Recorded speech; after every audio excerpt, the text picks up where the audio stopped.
Pada awal mulanya, balai kota pertama di Batavia dibangun pada tahun 1620 di tepi timur Kali Besar.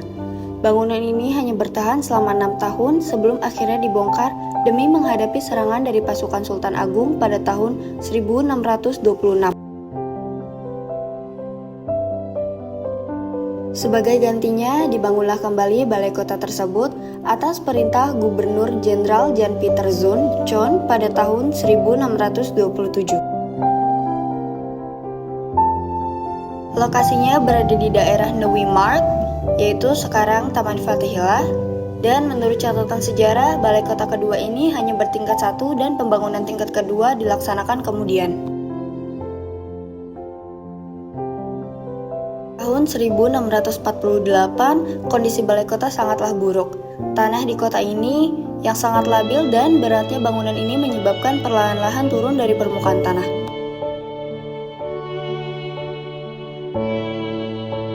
Akhirnya pada tahun 1707, atas perintah Gubernur Jenderal John van Horn, bangunan ini dibongkar dan dibangun ulang dengan menggunakan pondasi yang sama. Peresmian balai kota ketiga dilakukan oleh Gubernur Jenderal Abraham van Riebeeck pada tanggal 10 Juli 1710, yaitu 2 tahun sebelum bangunan ini selesai secara keseluruhan. Selama 2 abad, balai kota Batavia ini digunakan sebagai kantor administrasi kota Batavia. Selain itu, juga digunakan sebagai tempat College van Schepen, yaitu Dewan Kota Praja, dan Raad van Justitie, yaitu Dewan Pengadilan.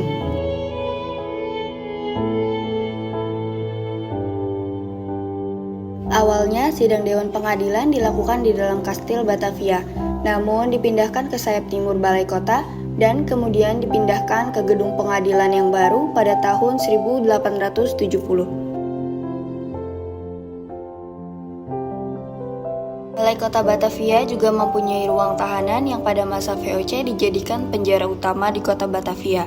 Sebuah bangunan bertingkat 1 pernah berdiri di belakang balai kota sebagai penjara. Penjara tersebut dikhususkan kepada para tahanan yang mampu membiayai kamar tahanan mereka sendiri. Namun, berbeda dengan penjara yang berada di bawah gedung utama, hampir tidak ada ventilasi dan minimnya cahaya penerangan hingga akhirnya banyak tahanan yang meninggal sebelum diadili di Dewan Pengadilan. Penjara di balai kota pun ditutup pada tahun 1846 dan dipindahkan ke sebelah timur Molenvliet Oos. Di akhir abad ke-19, kota Batavia mulai meluas ke wilayah selatan, sehingga kedudukan kota Batavia ditingkatkan menjadi Gemeente Batavia.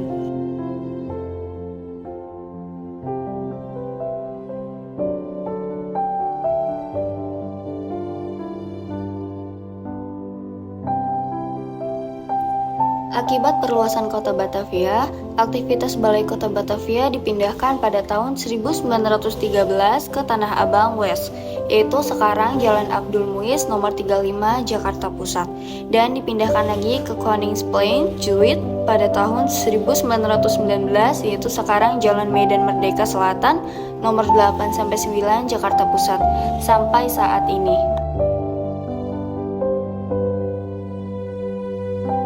Selama masa kependudukan Jepang, bangunan ini dipakai untuk kantor pengumpulan logistik Dai Nippon.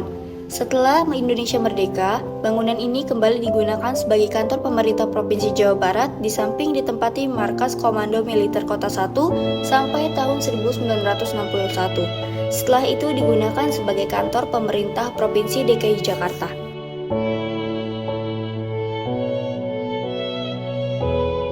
Pada tahun 1970, bangunan bekas balai kota Batavia ini ditetapkan sebagai bangunan cagar budaya. Setelah itu, Gubernur DKI Jakarta pada masa itu Ali Sadikin merenovasi seluruh bangunan ini dan diresmikan pada tanggal 30 Maret 1974 sebagai Museum Sejarah Jakarta.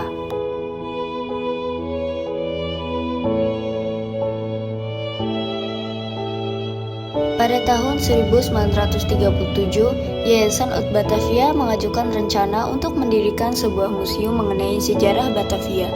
Yayasan tersebut kemudian membeli gudang perusahaan Geowehry dan CO yang terletak di sebelah timur Kali Besar, tepatnya di Jalan Pintu Besar Utara nomor 27 yang kini Museum Wayang, dan membangunnya kembali sebagai Museum Oud Batavia. Museum Batavia lama ini dibuka untuk umum pada tahun 1939. Pada masa kemerdekaan, museum ini berubah menjadi Museum Jakarta Lama di bawah naungan LKI, yaitu Lembaga Kebudayaan Indonesia, dan selanjutnya pada tahun 1968, Museum Jakarta Lama diserahkan kepada Pemda DKI Jakarta.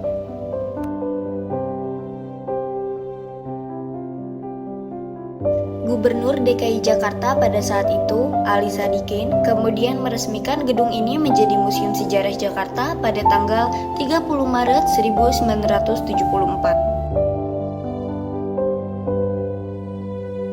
Untuk meningkatkan kinerja dan penampilannya, Museum Sejarah Jakarta sejak tahun 1999 bertekad menjadikan museum ini bukan sekedar tempat untuk merawat, memamerkan benda yang berasal dari periode Batavia, tetapi juga harus bisa menjadi tempat bagi semua orang, baik bangsa Indonesia maupun asing, anak-anak, orang dewasa, bahkan bagi penyandang cacat untuk menambah pengetahuan dan pengalaman serta dapat dinikmati sebagai tempat rekreasi.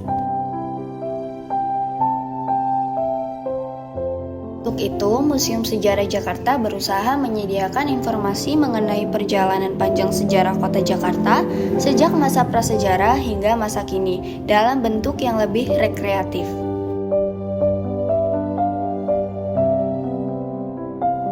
Selain itu, melalui tata pamernya, Museum Sejarah Jakarta berusaha menggambarkan Jakarta sebagai pusat pertemuan budaya dari berbagai kelompok suku, baik dari dalam maupun luar Indonesia, dan sejarah kota Jakarta seutuhnya. Museum Sejarah Jakarta juga selalu berusaha menyelenggarakan kegiatan yang rekreatif sehingga dapat merangsang pengunjung untuk tertarik kepada Jakarta dan meningkatkan kesadaran akan pentingnya warisan budaya.